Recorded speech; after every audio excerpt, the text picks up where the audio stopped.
Dew holds a print for about 40 minutes after it sets, and then the sun comes over the ridge and takes it.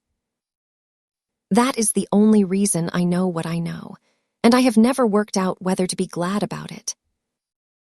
I caddied 3 seasons at a club in the wooded hills, an hour inland from the Oregon coast, where moss gets into anything that stands still. The course was cut out of second-growth timber by a man who loved links golf and had no ocean to build on.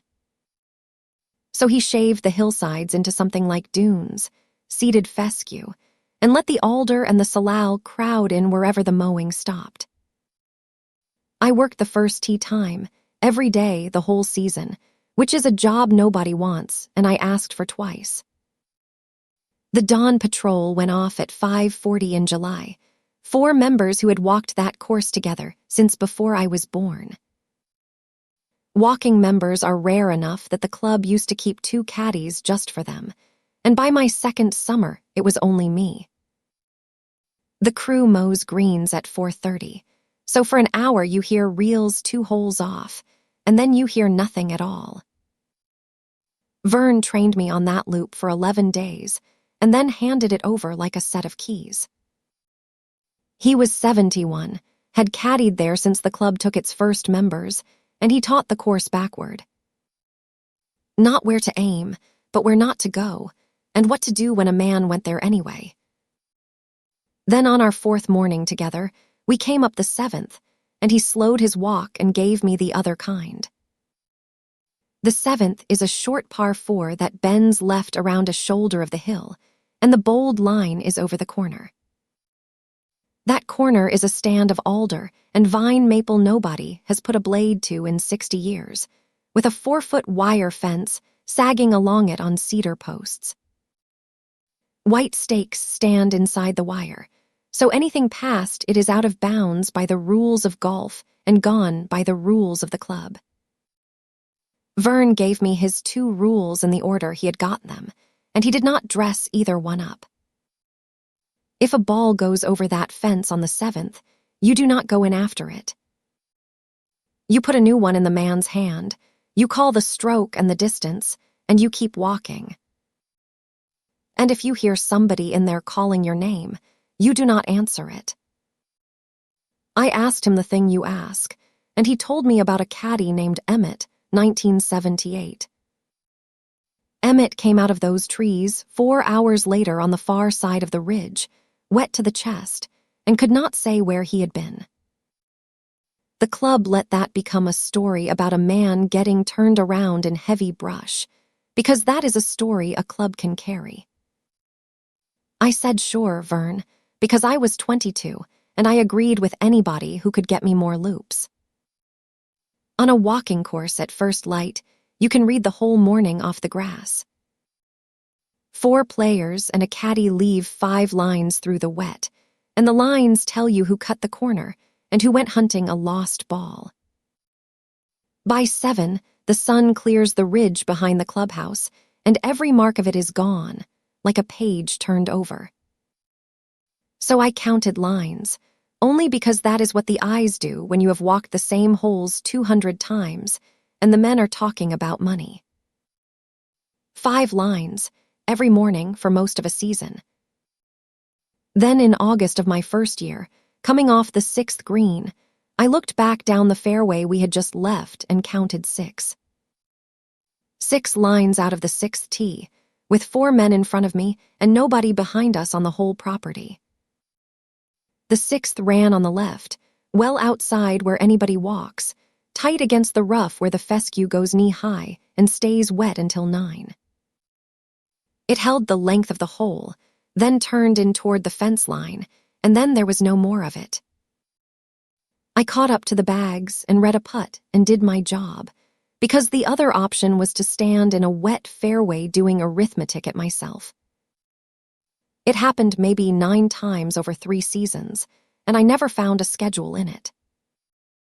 The shape never changed once, left side, out past where the mower stops, tight against the tall stuff. The stride was short, and even, shorter than mine, no drag and no scuff, like somebody walking a hallway in a house they know well. It always turned toward the wire, and it always quit before it got there, with clean, unbroken dew on the far side of where it stopped. I asked the assistant superintendent about it once, in the shop, in a voice I had practiced to sound casual. He was filling a sprayer and did not look up, and he said the crew does not go past the fence on the 7th.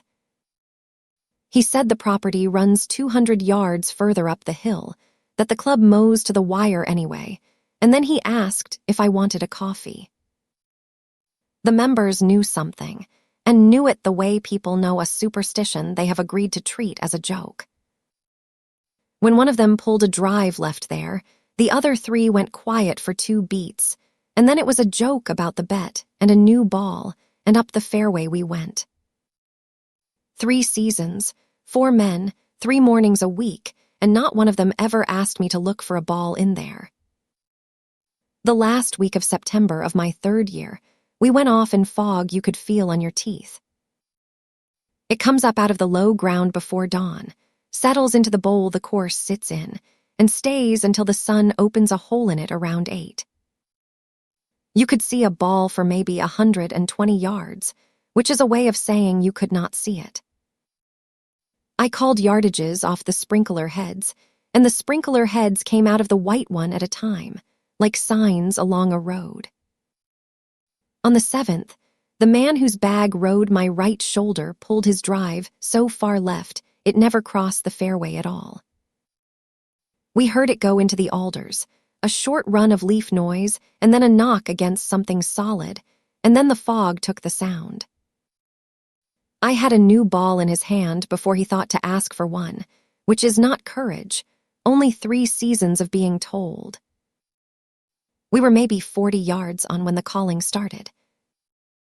It came from inside the trees, off to the left, 2 syllables, low and even, in the voice a person uses to call across a yard at dusk.